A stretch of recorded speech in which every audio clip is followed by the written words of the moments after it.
कथा जो है वो महाभारत के समय की है। महाभारत का अंत हुआ, युद्ध में पांडवों को विजय मिली। धर्मराज युधिष्ठिर राज्य पद पर आसीन होने वाले थे, तो उन्होंने भगवान से प्रार्थना करी कि भगवान बहुत दिन हो गए युद्ध करते करते, अब तो तपस्या करना चाहता हूँ। भगवान ने कहा कि युधिष्ठिर समय नहीं आया, कलयुग आने वाला है और ये आवश्यकता है समय की कि आप अभी राज्य पद पर आसीन होकर राज्य को स्थिर करो, क्योंकि कलयुग का प्रवेश किसी भी क्षण हो सकता है। तो पांचों पांडव बोले कि हम कैसे मान लें कलयुग आने वाला है। तो भगवान ने कहा कि एक काम करो, आप पांचों भाई 4 अलग अलग दिशाओं में जाओ। नकुल और सहदेव तो जुड़वा थे, तो वो एक दिशा में गए, बाकी के सभी भाई अलग अलग दिशा में गए। उन्होंने कहा कि आप शाम को लौट करके आना और रिपोर्ट करना कि क्या देखा। तो युधिष्ठिर लौटे, भगवान ने पूछा कि क्या देखा। युधिष्ठिर ने कहा कि साहब बड़ा विचित्र दृश्य देखा मैंने। बोले क्या देखा। बोले ये देखा कि एक हाथी है, बहुत ही चमकदार हाथी है। बोले उसके ऊपर बहुत चमक थी, पर पीछे से पूरा अंधेरा था, आगे से चमक रहा था। और बोले वो जो हाथी था उसके 2 ही पाँव थे।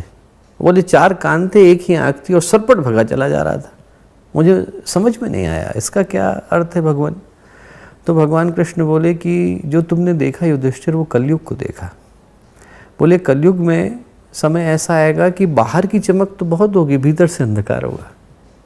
अब बोले उस समय में जो पुरुषार्थ चतुष्टय कहलाते हैं, धर्म अर्थ काम मोक्ष, बोले उसमें से 2 के पहिए चले जाएंगे। लोग धर्म को भूल जाएंगे, मोक्ष को भूल जाएंगे, सिर्फ अर्थ और काम याद रहेगा। और बोले उस समय में लोग सुने सुनाए पर भरोसा करेंगे, आंखों से देखने पे भरोसा नहीं करेंगे। इसलिए 4 कान हैं, आँखें एक, जो किसी ने कह दिया आदमी मानने को तैयार है, वो ऐसे व्यक्ति आपने मान लिया। अपनी ओर से देखा नहीं, सिर्फ आदमी सुने सुनाए पर भरोसा कर रहा है। युधिष्ठिर की शंका का समाधान हुआ। भगवान ने भीम से पूछा आपने क्या देखा। भीम ने कहा कि साहब बड़ा विचित्र दृश्य देखा भगवान। बोले क्या देखा। बोले ये देखा कि एक जगह पर गाय अपने बछड़े का दूध पी रही है। इसका क्या अर्थ है भगवान। बोले इसका अर्थ यह है कि कलयुग का जब समय आएगा भीम, तो माता पिता अपने बच्चों को बेचने में भी संकोच नहीं करेंगे। बोले कि वो उनके आश्रय पर लेने पर भी संकोच नहीं करेंगे। भीम की शंका का समाधान हुआ। अर्जुन से पूछा, अर्जुन आपने क्या देखा। अर्जुन ने कहा कि साहब मैंने भी बड़ा विचित्र दृश्य देखा। मैंने देखा कि एक मनुष्य का शव पड़ा है, गिद्ध नोच नोच करके खा रहे हैं और उन गिद्धों के पंखों पर वैदिक मंत्र लिखे हुए हैं। बोले मुझे अर्थ समझ में नहीं आया। भगवान बोले कि अर्जुन जो आपने देखा वो कलयुग का दृश्य देखा। बोले आपने देखा तो ऐसा समय आएगा जब ऐसे लोग पैदा होंगे जो वैदिक मंत्रों को तो जानते होंगे, पौरोहित्य का कार्य भी करते होंगे, पर उनको मृतक भोज करने में संकोच नहीं होगा। मनुष्य का शव पड़ा हुआ है, उनको भोज करने की सूझेगी। अर्जुन की शंका का समाधान हुआ। नकुल से पूछा कि तुमने क्या देखा।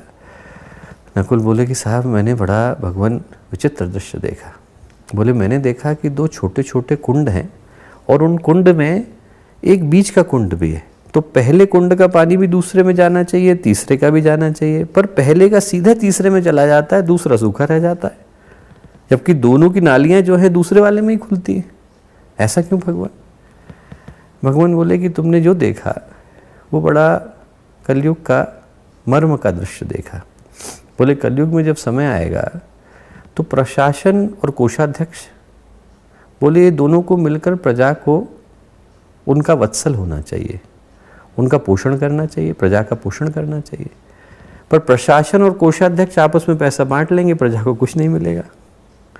सरकार भी टैक्स लगा देगी, बैंक भी टैक्स लगा देगा, व्यक्ति के पास बचेगा नहीं। सहदेव से पूछा कि तुमने क्या देखा। सहदेव ने कहा कि भगवान मैंने तो बड़ा ही विचित्र दृश्य देखा। क्या देखा। बोले ये देखा कि एक पहाड़ है, पहाड़ के ऊपर से एक चट्टान सरपट भगी चली आ रही है। बहुत बड़ी चट्टान है और जब वो तेज़ी से भग रही है तो उसके गिरने के साथ साथ उसके साथ वृक्ष टूट रहे हैं, उसके साथ बहुत सारी चीज़ें टूटती चली आ रही हैं। और बिल्कुल जब वो नीचे खाई में गिरने को होती है तो एक सूखा तिनका आकर के उसको रोक लेता है। उस तिनके के सहारे पे वो चट्टान रुक जाती है। इसका क्या मर्म है। बोले सहदेव तुमने कलयुग का समाधान देखा। क्या समाधान देखा।